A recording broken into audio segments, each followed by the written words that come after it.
Halo semua, ini video mau bahas sedikit tentang kulit ya. Eh, jadi yang diperlukan untuk project kulit adalah eh, kulitnya, terus alat-alatnya. Biasanya yang paling basic diperlukan adalah jarum. Jadi jarum buat kulit itu lebih besar ya ininya, lubang lubang jarumnya juga lebih kuat ya bahannya. Jadi lebih tebal dari jarum biasa. Uh, terus perlu juga benangnya harus secukupnya sesuai dengan apa yang kamu mau buat. Terus benang kulit tuh agak beda, jadi benangnya itu biasanya sudah ada coating, sudah di coat sama beeswax ya, lilin dari tawon, dari lebah ya, beeswax. Dan dia punya thread itu weavingnya lebih tebal dari thread biasa, dari benang biasa. Jadi dia threadingnya beda, juga lebih tebal ya, lebih kuat jadinya. Terus biasanya perlu ini juga, ini baffler. Baffler ini gunanya untuk kalau kulit tuh sampingnya yang nabati ya agak tebal. Ini kan sering kayak tajam nih sininya. Setelah dipotong pakai cutter atau gunting yang tajam. Nah ini pakai alat ini, sininya ini tajam banget nih sampingnya, yang groove-nya. Jadi bisa kayak di serut gitu, seret ya. Nggak harus ada, tapi bakalan help a lot make your project kamu jauh lebih bagus kalau udah di bevel kan. Terus ada ini groover namanya. Jadi waktu kulitnya itu dijahit begini, kalau nggak di groove dulu, ini kayak di groove gini, kayak ditarik gitu di kulitnya, dia bakalan ngambil kayak bikin kayak got, semacam got di kulit, permukaan kulitnya. Jadi nanti threadnya itu bisa lebih sit di dalam gitu, bisa lebih masuk ke dalam. Kalau enggak ya sangat nimbul-nimbul, nggak begitu enak dipakai ya, dipegang dari samping tuh sangat nimbul. Jadi ini groover namanya. Terus kulit itu kan tebel banget, jadi biasanya kalau mau tusuk tanpa dilobangin dulu sangat susah dan berat, sakit tanganmu. Jadi perlu hole punchernya ya untuk bikin lobangnya. Jadi perlu kayak beginian nih alatnya. Jadi kalau udah determine, udah hitung, di measure mana yang mau dilobangin, terus dilobangin pakai ini, taruh di pantek ya, pakai alas yang kuat, mungkin pakai kayu atau ada, kalau kamu punya karet tebel udah bisa buat alasnya, itu dilobangin dulu. Terus nantinya baru dijahit. Terus jahitnya itu kalau kulit biasanya yang paling terkenal, salah satu jahitannya itu namanya saddle stitch ya, itu cara ngejahit yang biasa dipakai untuk bikin saddle buat naik kuda gitu. Jadi kulit pembuatan saddle itu biasanya pakai saddle stitch, sangat kuat. Dan saddle stitch ini perlu jarum 2. Jadi itu jarum di setiap ujung, jarum, benang, jarum ya. Nanti ada video lain yang ngajarin, aku share video lain yang ngajarin how to saddle stitch. Terus kulit, kalau kulitnya nabati itu bisa di branding, jadi bisa seperti kayak gini, dibakar, di branding ya. Desainnya bisa terserah, bisa pakai las juga, pakai solder maksudnya ya, solder yang biasanya palanya cukup sekas, yang banyak pala-palanya beda-beda ya. Kalau ini aku pakai, waktu itu pakai paper clip, aku bending dulu shape-nya, bener-bener kayak pakai tang. Terus aku pegang itunya pakai tang supaya nggak kebakar, aku panasin di api, baru di brand gitu, bener-bener kayak di bakar-bakar permukaannya ya. Jadi bisa buat kayak desain gitu. Ini juga saddle stitch. Terus juga mesti diperhatikan kalau kamu bikin projectnya apa, kulitnya itu maunya yang jangan terlalu tebal gitu. Kalau terlalu tebal nanti dompetnya jadi kayak sangat bulky. Jadi mesti diperhatikan juga desainnya dan gimana supaya nggak terlalu tebal. Kalau dompet-dompet lain dulu-dulu biasanya sih orang ada juga yang Jadi pakai kulitnya bisa lebih tipis ya, tergantung desainmu. Terus ada juga liner biasanya tuh kayak begini. Jadi pakai bahan lain kayak kain fabric lain sebagai linernya. Terus kulit juga banyak macam ya. Yang tadi yang kalau Vectan, nabati seperti ini itu bisa di branding ya, bisa dibakar pyroteknik gitu, dan bisa juga di wet forming. Jadi dibasahin dulu sampai lembab. Terus kalau ditekan-tekan tuh bisa bikin hampir kayak sculptural 3D gitu ya. Jadi bisa kamu form gitu terus biarin kering, nanti dia kayak hold it shape. Jadi nanti juga aku share video-videonya gimana cara wet forming. Jadi ya itu sih yang Vectan, nabati itu untuk explore teknik-teknik ini ya, yang kayak wet forming, yang pyro.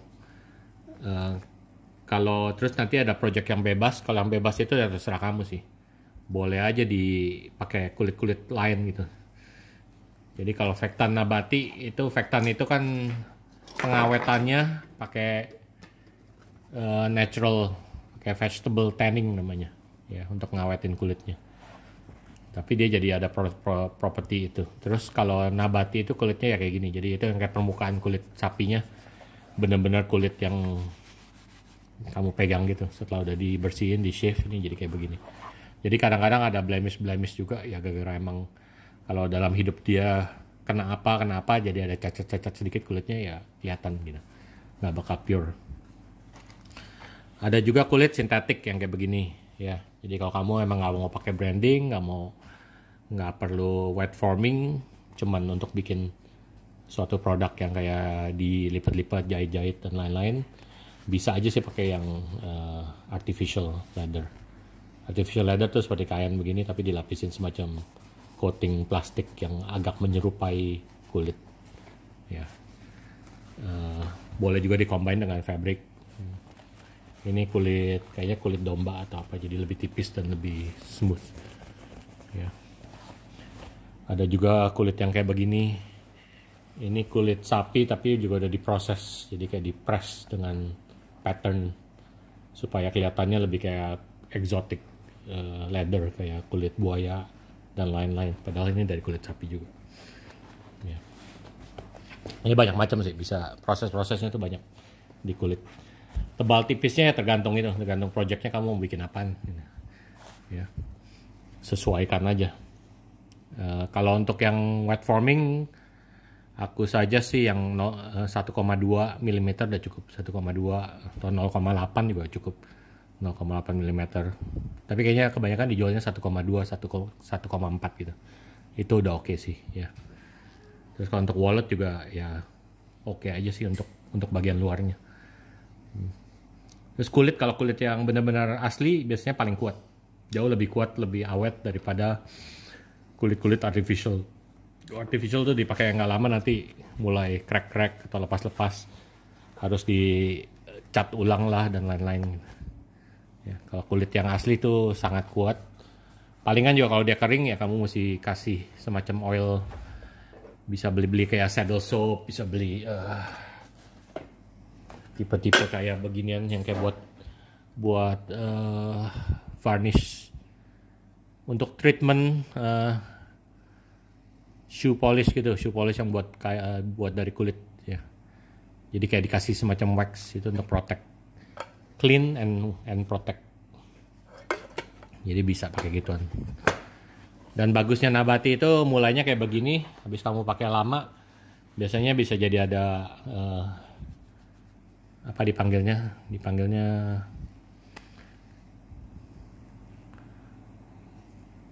kayak apa ya dipanggilnya,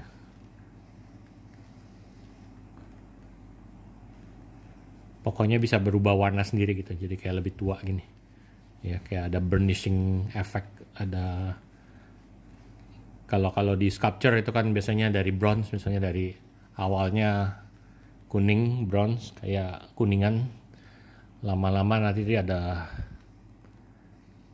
bisa berubah jadi hijau gitu ya, dan itu desirable gitu, that's part of the pembuatannya. Jadi begini bisa juga perlu juga mungkin ginian ya, ini kayak kayu aja Ini untuk burnishing. Jadi sampingnya kalau nggak mau rough, bisa kamu kasih air sedikit atau kasih beeswax, terus digosok kayak di burnish. Jadi udah di bevel sampingnya, atau kamu amplas kalau kamu nggak ada bevelernya, kayak nggak ada alat ini. Terus kamu itu kalau nggak basahin dikit, digosok sampai mengkilap, sampai halus. Ya. Ada juga orang yang beli semacam kayak cat khususnya buat kulit, bisa dicat gitu. Jadi kayak edger gitu. Tapi yang cat kayaknya nggak sekuat kalau cuma di burnish gini. Yang cat itu lama-lama bakal ngelotok, mesti dicat ulang. Ya.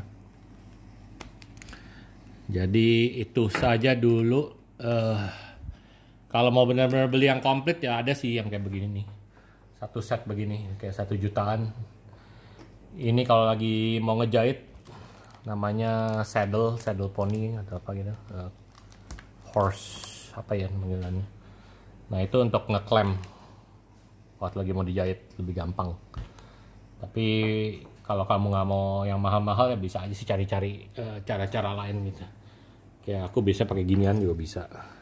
Jadi aku klem atau ya itu di lem dulu pakai lem putih PVA glue. Diklem aja dulu pakai jepitan kertas atau apa. Terus kalau udah kering baru dijahit gitu. Jadi banyak sih cara-caranya ya. Nggak harus ini banget. Dulu waktu aku baru mulai, aku coba bikin sendiri itunya, tool-toolnya. Jadi dari garpu di flatten, terus aku potong ini untuk bikin lubangnya itu, untuk lubangin itunya, leathernya atau ini. Ya. Jadi ya sepinter-pinternya kamu lah ya. Kalau kamu nggak mau invest, coba aja bikin sendiri itunya. Sekarang sih ada sih set yang cukup murah gitu kalau mau beli separate kayak gini 60 ribuan aja. Ya. Aku saja sih beli yang at least 3-4 prong gitu, lebih gampang bikin lubangnya, bisa lebih rata daripada dibanding yang satu-satu. Lebih lama terus lebih nggak efisien. Terus juga bisa boleh beli penik-penik seperti gini. Ini eyelet. Ini kalau kamu ada lubang di leather kamu untuk ngikat apa gitu, ngikat chain atau apa. Boleh mix media juga soalnya. Oke, gitu aja dulu.